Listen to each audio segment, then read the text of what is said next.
बिस्मिल्लाहिर्रहमानिर्रहीम। अस्सलाम वालेकुम रहमतुल्लाहि व बरकातुहू।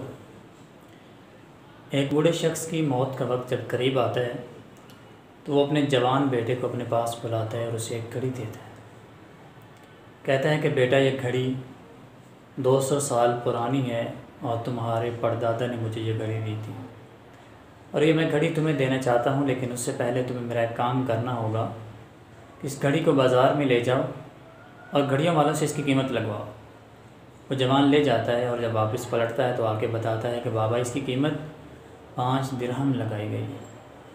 बुज़ुर्ग कहते हैं कि इस घड़ी को कदीम नवादरात वालों के पास ले जाओ और इसकी कीमत लगवाओ।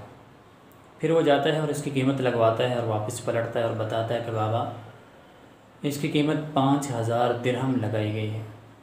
बुज़ुर्ग कहते हैं, इस घड़ी को अजायब घर वालों के पास ले जाओ और उन्हें घड़ी फ़रोख्त करने का इरादा ज़ाहिर करो।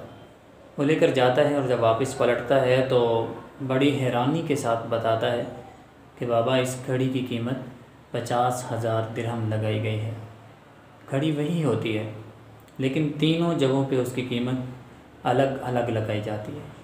बुज़ुर्ग कहते हैं कि बेटा, ज़िंदगी का ये वो सबसे बड़ा सबक है जो मैं जाने से पहले तुम्हें देना चाहता हूँ कि अपने आप को वहाँ रखो जहाँ तुम्हारी कदर की जाए, तुम्हारी सलाहियतों की कदर की जाए।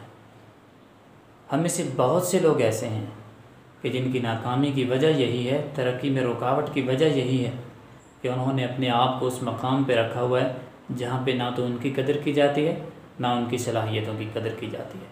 अगर आप चाहते हैं कि आप ज़िंदगी में कामयाब हों तो सबसे पहले आप ख़ुद को पहचानिए, अपनी सलाहियतों को पहचानिए और देखिए कि आपका मकाम क्या है।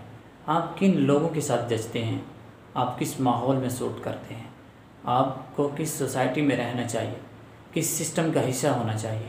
आप उन लोगों के साथ मिलिए जो आपकी कदर करते हों और आपकी सलाहियतों की कदर करते हों। इस सूरत में आप बहुत जल्द कामयाब हो जाएंगे।